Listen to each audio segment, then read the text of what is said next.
आउज़ुबिल्लाहिमिनश्शैतानिर्रजीम बिस्मिल्लाहिर्रहमानिर्रहीम। अस्सलामुअलैकुम अज़ीज़ तलबा, उम्मीद है आप सब लोग खैरियत से होंगे। अल्लाह पाक आप लोगों को ज़िंदगी के हर मैदान में कामयाब करे और आप लोगों को इम्तहान में अच्छे नंबरों से कामयाब करे। आप लोगों ने पहले भी, मैंने पिछली वीडियोस में भी आपको बताया था इल्म बयान के बारे में कि इल्म बयान क्या होता है। उर्दू अदब की इस्लाह में इल्म बयान ऐसे कायदे और ज़ाब्तों के मजमूए का नाम है जिसको जान लेने के बाद हम एक ही बात या मजमून को मुख्तलिफ तरीक़ों से अदा कर सकें। तो हमने इल्म बयान की जो है पहले 3 सूरतें पढ़ी हैं, तशबीह, इस्तारा, कनाया और मुजाज मुरसल। और कनाया आज हमने पढ़ना है। अब देखते हैं कनाया क्या है। कनाया के लुग़वी मानी होते हैं छुपी हुई बात, पोशीदा बात, मख्फी इशारे या मुबहिम बात। इन सब का मतलब जो है, पोशीदा का मतलब भी छुपा होना है, मख्फी का मतलब भी छुपा, और मुबहिम भी जो बात सही तौर पर क्लियर ना हो। तो कनाया के मानी ये हैं कि छुपी हुई बात, पोशीदा बात, मख्फी इशारा या मुबहिम बात। कि इल्म बयान की इस्तिलाह में ऐसे लफ्ज़ या अल्फाज का मजमुआ जो लुग़वी मानी से अलग कोई मानी देते हैं। लुग़वी मानी कौन से होते हैं? जो आपकी लुगत में यानी डिक्शनरी में होते हैं, तो उससे कोई अलग मानी देते हैं। जो मजाजी या गैर हकीकी मानों के लिए इस्तेमाल किया जाए, कनाया कहलाता है। मजाजी या गैर हकीकी मानी वो होते हैं जो डिक्शनरी में नहीं होते, हम खुद से उनको समझते हैं। तो कनाया के मजाजी मानी लुग़वी मानी से कुछ ना कुछ ताल्लुक़ रखते हैं, मगर इसमें तशबीह का ताल्लुक़ नहीं होता। अब जैसे है कि उसको काले ने काटा, तो यहाँ पे काला जो है ये सांप के लिए कनाया इस्तेमाल हुआ है कि सांप को यहाँ पे कनाया के लिए इस्तेमाल किया गया है। फिर है कि उसके सफ़ेद बालों का कुछ तो ख्याल करो, तो सफ़ेद बाल जो हैं वो बुजुर्गी की अलामत हैं। इसी तरह कहा जाता है कि बेटे को अरसे बाद देखकर माँ का कलेजा ठंडा हुआ, तो कलेजा ठंडा होना यहाँ कनाया है खुशी और अलामत राहत के लिए। फिर है जब से चूल्हा ठंडा हुआ किसी रिश्तेदार ने खबर ना ली, तो यहाँ चूल्हा ठंडा होना जो है गुर्बत के लिए कनाया, यानी ये मख्फी इशारे, छुपी हुई बात है इनके अंदर। वो बड़ा तंग दिल है। तंग दिल किसके लिए इस्तेमाल करते हैं? घटिया और कंजूस आदमी के लिए। तो इसी तरह जो है एक लफ्ज़ को तरह तरह से इस्तेमाल करते हैं, इससे जो है रंगारंग खूबियाँ पैदा होती हैं। तशबीह, मजाज, इस्तारा में इसके कुछ नमूने आप लोगों ने देख लिए होंगे। तो अब हम ये जो है कनाया के अज्जा देखते हैं कि कनाया के कौन से अज्जा होते हैं। कनाया के 2 अज्जा होते हैं, सिफ्त और मौसूफ। सिफ्त क्या होता है? सिफ्त कहते हैं क्वालिटी को, खूबी को, खामी या खूबी। और मौसूफ क्या होता है? जिसके लिए वो खूबी या खामी इस्तेमाल की जाए। तो वो मानी जो कनाए मौसूफ यानी मुल्जिम के लिए मुराद लिए जाएं, सिफ्त उसको कहते हैं। और मौसूफ जिसकी तरफ कनाए यानी इशारा करना मकसूद। अभी जैसे सिफ्त क्या होता है? वो खूबी या खामी जो किसी में हो, और मौसूफ जिसकी खूबी या खामी बताई जाए। तो जैसे अब है उसके सफ़ेद बालों का कुछ ख्याल करो, तो सफ़ेद बाल जो है यहाँ बुजुर्गी की अलामत है, उसके के लिए ये वो मौसूफ है, और सिफ्त उसकी क्या है? सफ़ेद बाल।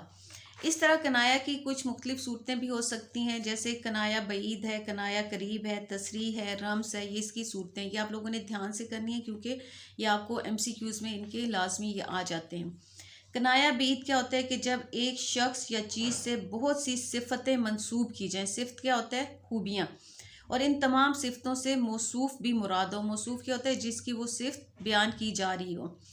तसरीह कनाए की वो किस्म जिसमें मौसूफ मज़कूर ना हो। मज़कूर का मतलब होता है जिसका जिक्र किया गया हो, तो मज़कूर ना हो यानी ऐसी कनाए की किस्म जिसमें मौसूफ का यानी जिसके बारे में वो बात हो रही है उसका जिक्र ना हो। रम्स क्या होता है? अगर कनाए में वास्ते बहुत ना हो लेकिन पोशीदगी थोड़ी सी हो तो उसे रम्स कहते हैं। कनाया करीब कोई ऐसी सिफ्त जो किसी शख्सियत की तरफ मंसूब हो और इस सिफ्त को बयान करके इससे मौसूफ की ज़ात मुराद ली गई है। ये तो हो गई कनाया की मुख्तलिफ सूरतें। अब हम कनाया से मुतालिक जो है MCQ जो आपके पेपर में आते हैं वो आप लोगों को मैं बताती हूँ। आप लोगों ने ध्यान से इनको करना है क्योंकि आपके जो है 15 नंबर का MCQs का होते हैं। सवाल होता है, जो पहला सवाल ही होता है वो MCQs का होता है, जो आपके इसी ग्रामर में से आएगा, जो आपके मशकों के एंड पे या नज़मों गज़लों के एंड पर दी गई है। तो कनाया के हम MCQs कुछ देख लेते हैं। कनाया किस ज़बान का लफ्ज़ है? अरबी, फ़ारसी, उर्दू या तुर्की? तो कनाया जो है अरबी ज़बान का लफ्ज़ है। कनाया के लुग़वी मानी क्या हैं?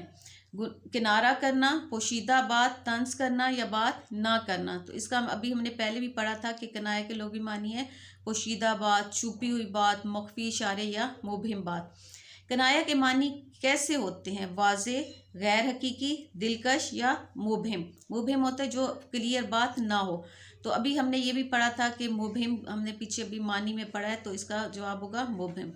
कनाया में अगर लफ्ज़ हकीकी मानों में भी इस्तेमाल हो तो वो क्या है? दुरुस्त है, गलत है, गैर वाज़े है या गैर हकीकी है? तो दुरुस्त है। वो कनाया जो फ़ौरन समझ में ना आए बल्कि कुछ गौर फिक्र करना पड़े, तो इसे कनाया की कौन सी किस्म कहेंगे? तो कनाया करीब, कनाया बईद, रम्ज़ या तसरीह। तो इसे कनाया बईद कहेंगे। रम्ज़ के लुग़वी मानी क्या है? मुबहिम, वाज़े, इशारा करना या रमूज़ो औकाफ। तो इसका जवाब है रमूज़ो औकाफ। अगर कनाए में वास्ते तो ज़्यादा हो मगर इनमें पोशीदगी हो तो उसे क्या कहेंगे? रम्ज़, ईमा, तलवी या तसरी। तो इसको कहेंगे रम्ज़। अब देखें 8वां, किस अदबी इस्तिलाह के मजाजी मानी लुग़वी मानों से कुछ न कुछ तो ताल्लुक़ रखते हैं मगर उनमें तशबीह का ताल्लुक़ नहीं होता? तशबीह, कनाया, रोज़मर्रा, मुहावरा। तो इसका जवाब है कनाया।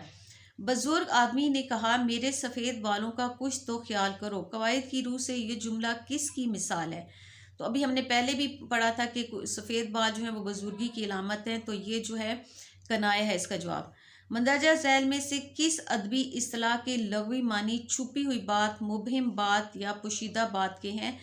तो तशबीह के हैं, इस्तारा के हैं, कनाया के हैं या मजाज मुरसल के हैं? तो इसका है जवाब कनाया के। किस लफ्ज़ के मानी जो है मख्फी इशारे या खुफिया बात के हैं? कनाया, तशबीह, इस्तारा, मजाज मुरसल। तो इसका जवाब है कनाया। तो ये कुछ MCQs थे जो कनाया से मुतल्लिक थे। आप लोगों ने को मैंने पहले भी इस्तारा, तशबीह, मजाज मुरसल के भी बताए थे। ये कनाया के थे। उम्मीद आप लोगों को समझ आ गई होगी। इंशाल्लाह आप लोगों के इम्तहान में बहुत अच्छे नंबर आएंगे। आप अगर थोड़ी सी ग्रामर पर तवज्जो दे लें तो आपका पेपर जो है बहुत अच्छा हो जाएगा, क्योंकि इसमें आपका ग्रामर का जो है अलहदा से हिस्सा जो कवायद है वो भी आता है। उसमें आप लोगों ने इनकी जो है तारीफ़ें लिखनी होती हैं। तो इंशाल्लाह अगर आप ग्रामर को सही तरह कर लें तो आपका पेपर बहुत अच्छा होगा और आप बहुत अच्छे नंबरों से पास होंगे। उम्मीद है आप लोगों को समझ आ गई होगी। अगर आप लोगों को मेरी वीडियो अच्छी लगी है, समझ आई है, तो इसको लाइक करें, सब्सक्राइब करें और शेयर करें।